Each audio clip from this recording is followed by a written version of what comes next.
I started doing a podcast as well. I wanted to do a series of podcasts. I haven't really had the time. I did a first podcast where I talked about the mind and all the psychic things I was shown by these Freemasons. And it was interesting. I read a book by a guy called John C. Lilly, who was a scientist and a researcher over in America.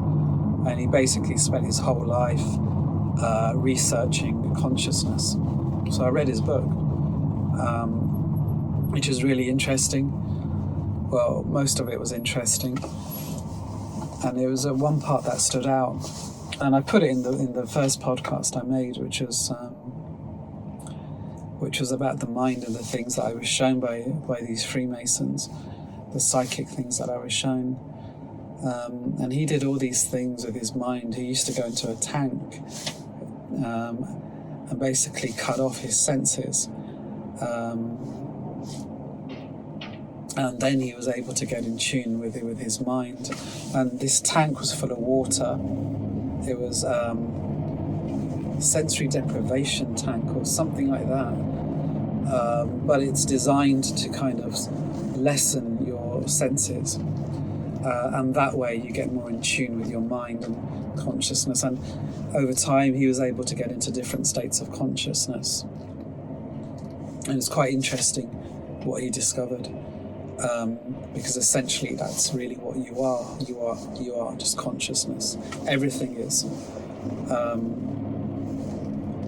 And that's really who you truly are. And he discovered this, and he just did all sorts of things with his mind. And something he did do as well is that he locked on to someone, and he didn't go, I don't know if this guy was a Freemason, maybe he was, because he didn't go into detail. He mentioned it, but he didn't go into detail. But he locked on with someone who he'd been working with accidentally. He was in his tank and everything, but he was able to basically see into someone's mind. I think she was 1,200 kilometers away from him. They were nowhere near each other. But he was inside her mind, 1,200 kilometers away. When he met her and asked her, and he realized this is what had happened. Somehow his consciousness, his mind had got into her mind. This is what I was shown by Richard. This is what they do. This is why he was putting his sirens on at those moments this morning, because he had locked on. That's what they learned. This was what they showed me. And it was really interesting listening to John C. Lilly actually describing this in his book and having this experience. And as I read it, I thought, God, it's exactly what these people showed me. It's exactly what they've been doing. So I talked about that in the podcast. And again, this woman, her name Anarchy Lucas, and I read some of her blog, and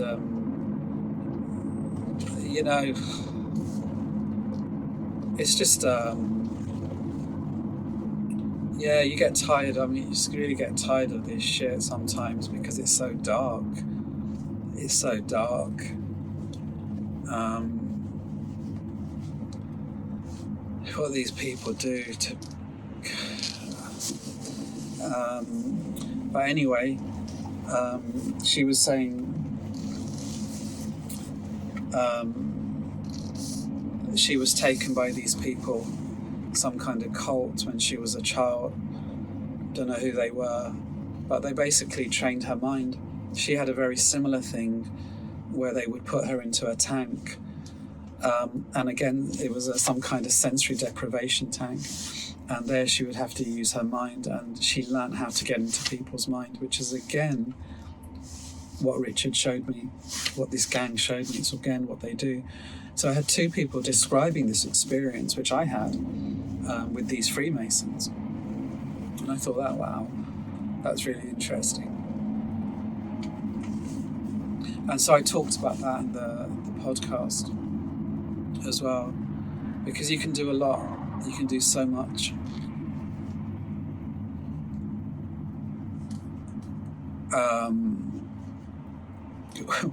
They could do so much. We all can. We all can. You can lock on to someone, as they called it. I don't even know what this means, but that's what they called it.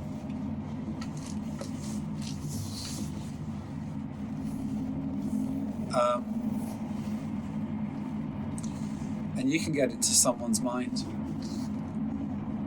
without them knowing. You know exactly what they're doing. Never mind telepathy. Yeah, you can have telepathic conversations, but you can do a lot more than that.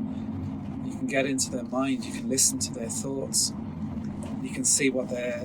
It's actually as if you are in their head. You can see what they're looking at. You can feel their emotions as well. You can feel how they're feeling. And that's just basic. You can do a lot more than that.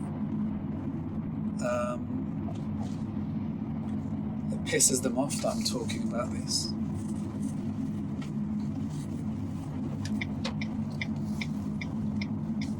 It's alright, they'll get over it. Oh, I'm not sure if they will.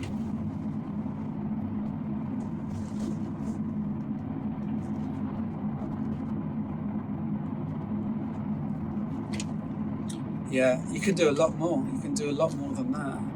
Shit, they showed me a lot more than that. Yeah, you can lock on. You can do that. What John C. Lilly was describing, what happened to him, they know how to do that. That's what Richard showed me. And not just him. And all sorts of things. You know, talking about language. Telepathically actually having conversations. That's what they showed me. That's what I was doing with these people. You can show things to people. You can get an image in your mind and send that as well. You can show someone something. The level of deception is unreal. It's unreal that these people are nasty. How they use these. You know, these are gifts. I don't know what you say, gifts of God, or just. It's just part of being a human being. Everyone has these abilities. I think it's tragic that it's being hidden from us all.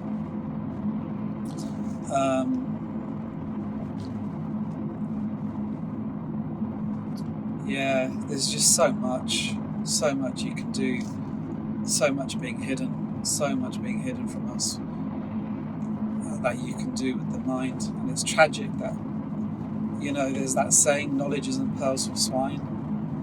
And honestly, without being rude or anything, but the swine have got the knowledge. The people who are in the gutter have got this really wonderful knowledge which should be made available to every single human being. We should all know these things. We should all know how to do these things. This is why they see themselves as higher than us. This is why they think they're illumined or illuminated, because they can do all these things. They think they're more evolved. And it's a tragedy because they're paedophiles. That's how fucked up it is. And you see what I mean when I say people in the gutter have got this type of knowledge. You see, I'm not being nasty. I'm stating a fact. Because paedophiles are people who are in the gutter and who would disagree with that. And again, I mean, it must be killing them having to listen to this.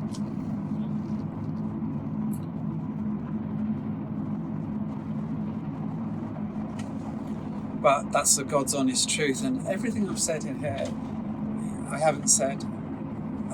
It's not like I haven't said before, really. I mean, you know, just all I do is just say the same things over and over again.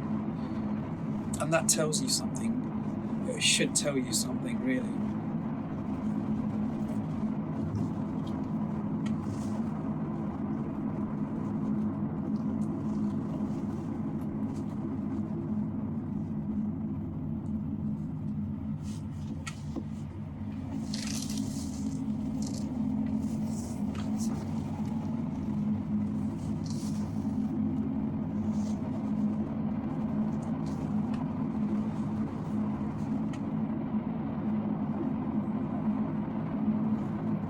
I've learned about Masonic ideology as well to understand these people And I don't know how far back this goes, and when I say how far back this goes, because something very sinister, from what I understand, something very sinister has a hold of this world. It seems to me that the people who run this show, and it is a show, people who run this show are not good people. Because, again, I know that there are all these things that we can do as human beings which are deliberately being withheld from us.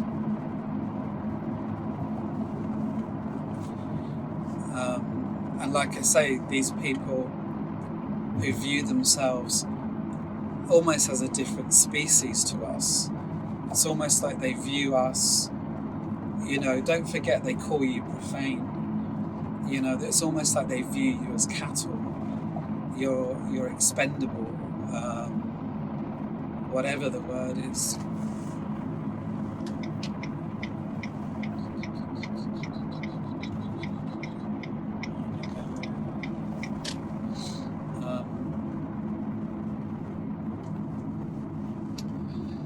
Yeah, that's our Freemason friends.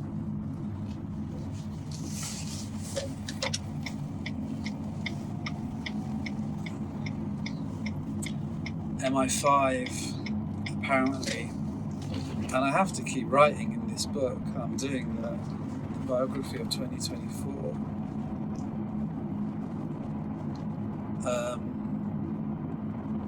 I keep adding the word so-called. I can't call them an MI5 counter-terror unit because they're not. It's just a so-called unit, MI5 counter-terror unit. They don't do anything related to justice. They never do anything honestly. They never do anything by the book. They're completely bent. And let's face it, they torture, right? These people, I don't know what to call them, so I have to, as I write, just call them a so-called MI5 unit, counter-terror unit.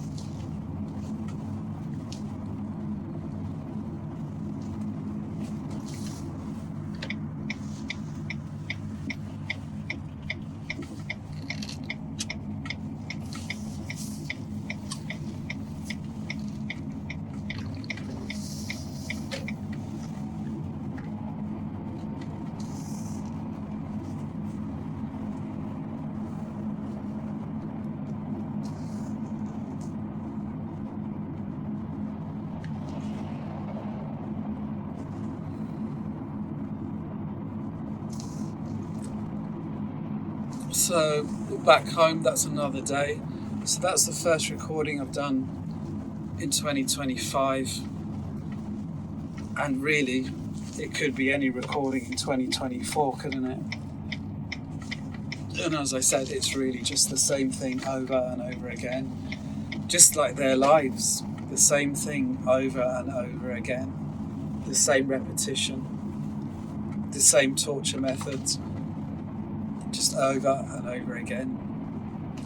It's incredible. We all kind of exist in this groundhog state where we live the same lives every day.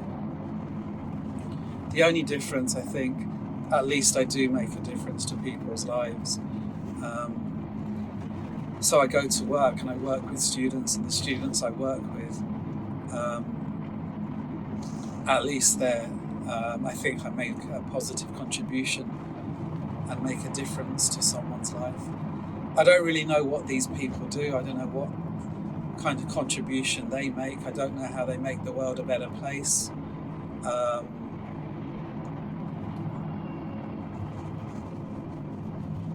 I don't think they do. Quite the opposite. And it's sad because it is just like these guys are supposed to be MI5. Can't get over it. Even after all these years. It's even worse as time goes on. It's even worse. It gets even worse. You look at it, it's like it's even harder to believe. All these years, and this is what they've done.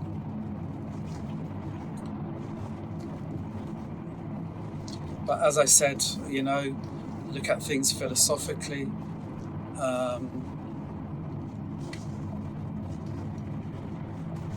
never give up hope, never stay silent.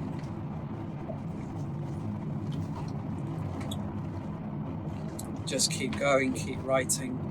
They just carry on doing the same stuff, and that's really all that they can do.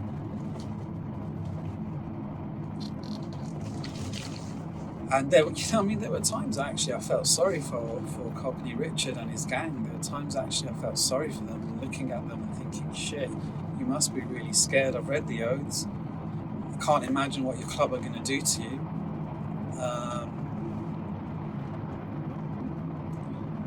And living this shit life, honestly, there are times I did feel for them, but I think, well, maybe this is how it was meant to be. Actually, maybe this is really like Sisyphus. Maybe you deserve this, not in a nasty way, but in a kind of like, hey, think about what these people do in their lodge. Think about what I was talking about at the beginning of this recording. Remember, the word paedophile isn't strong enough. It doesn't get across what these people really, really do, what they are trying to hide, and who they really are. And it's going on so long. I mean, I just talk about it. I just post it all the time now. Whether you're believed or not. You try not to get dragged down, like I said, to their level, to their gutter level. But sometimes it's not easy. And I succumb to it, to the abuse. And they drag me down, they get a reaction out of me. Because, it's not easy having to contend with all this, even after all this time. But, like I said, stay philosophical. And I've put in all my videos as well, always believe in good. Because it's, ironically, I don't know, when I started making these videos, and I always had it, believe in good.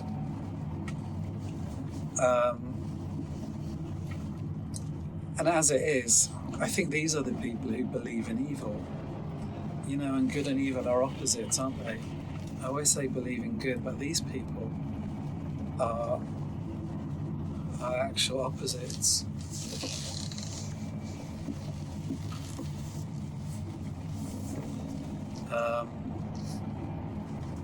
They believe in evil. They really do. They really do. I did a recording before about how they were Satanists. And think about what they do in the club, what I've been saying, what they do to people there, the rituals they do, and it is evil. And that's what these people really do follow. They follow a demonic doctrine or some kind of satanic doctrine, Luciferian doctrine. I don't know what the fuck it is really, but it's not good. It's not good. So all along I always tell people believe in good, and I put it in my videos, and I tell myself believe in good, because good always overcomes evil. And I mean that, good always overcomes evil. It may not seem it in the short term, but in the long term, that's what I believe. Good always overcomes evil, and these people have chosen something really, really profoundly evil. So we are almost like opposites, aren't we? But I'd much rather be on this side than be standing with these people, I can tell you that much.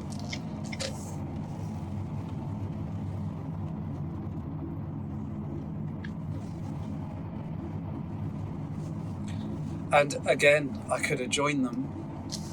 I could have joined the club, don't forget, as Richard had said to me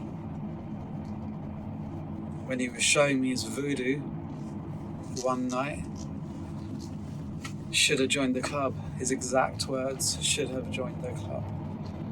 Should have joined the club. No thanks. Not in a million years. And what an insult to think I would actually join their club. I really find it insulting. And if you're a Freemason, and if you're down in the Blue Lodges in the first, second, third degree, or fourth, fifth, whatever degree you're in, and you're thinking, well, this isn't what Freemasonry is. We're not demonic, we're not satanic, we're not paedophiles at all. And if you're thinking that, just wait till you get to the top. But I can tell you this much, you're not going to get to the top unless you're one of them. Unless you show your psychopathy and you show that you're as mad as these people, they're not going to let you progress. And as someone said, every single degree is a screening process. That's all it is. All of it is a screening process. And in their oath ceremonies, you've got to stand there and say, what is it you desire? And then they say, while they're being initiated into this degree, they're saying more light. And light, they mean as knowledge. So every degree they go to, they learn more things. But I guarantee, if you're a Freemason and you're in these lower degrees, you don't know what that club is. Get yourself up to the 33rd degree, 30th and 33rd. But like I said, you're not going to get there unless you're mental enough. Until they've molded you into this perfect ashlar, and until you're like these so-called MI5 people, where you can torture people in your job. Once you're like that, once you're like Richard, where you have no problems setting up innocent people, torturing people, deceiving people, once you're corrupt as hell, you'll get up to the 33rd degree, and then maybe they'll show you. You also need to be a few more things if you're going to progress, as far as I understand. So Freemasons don't even know themselves. Most of them don't get to that level, I'll assume, because most of them aren't actually that sick. When you look at the people who spoke out, like I said, there was that American guy who used to be a copper in America. He only got as far as the 3rd degree, but he figured it all out there. He figured out these people are a bunch of sick fucks. Other people, Robert Brogan, 18th degree. He got to far as the 18th degree before he figured it all out. I thought, shit, what the hell am I in? There's another guy, a really good video, Paul Knight. I made a video about him. I'm not sure what degree he was in, but he spent 12 years in Masonry before he figured it all out. It took him 12 years to figure out these people, and as he called them, are demonic. That was his word, his choice of words to describe them. Demonic. No shit.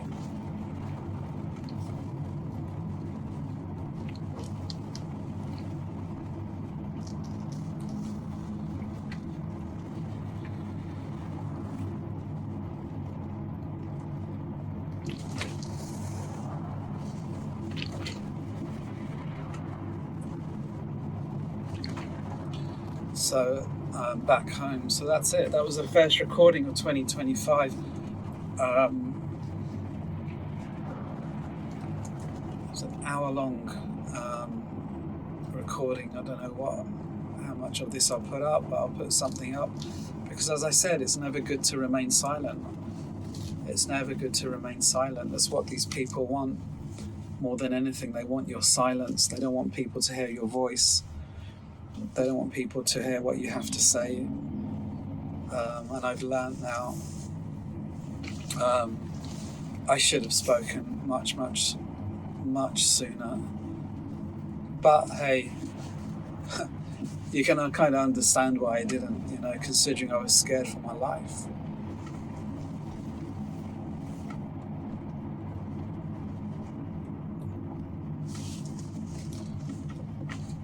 In my book as well, I mean, again, just to get across the insanity, these people showing like what an accident actually looks like on a motorway.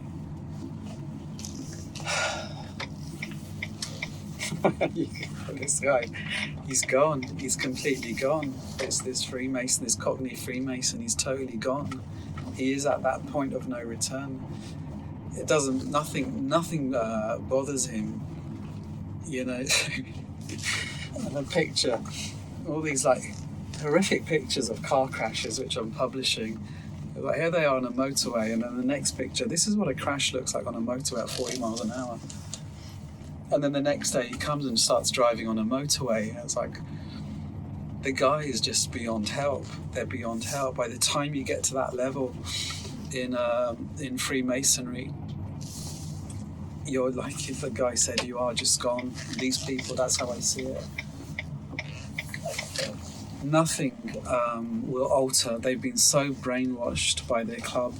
Nothing can alter their way of thinking now, other than the club.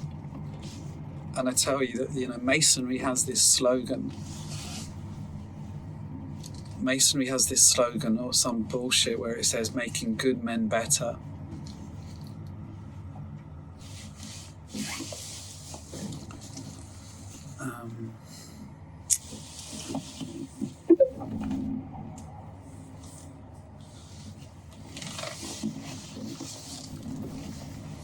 So the whole club is bullshit. That's all they do, is they bullshit people. They bullshit. They lie to their own members. They lie to their own members. They lie to the public. They lie to absolutely everyone. And they have this slogan, making good men better. There's something like that, making good men better. I've never heard anything so ridiculous. And you look at people like these, like Cockney Richard, and you look at his gang and you think, making good men better.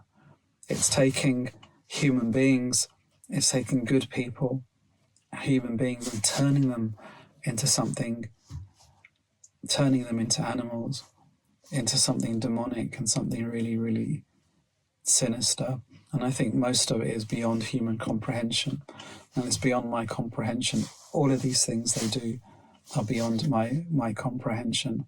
I don't think I'll ever understand how on earth they can just do this day after day after day after day. How they can do this to me, and that's one thing. But then I know what they do in that lodge. I know what they do 100% as well. And those things, they are the things that really, really get me. Anyway, that was it. That was it today. Seems like I had a lot to say. And like I said, it was just always good to talk.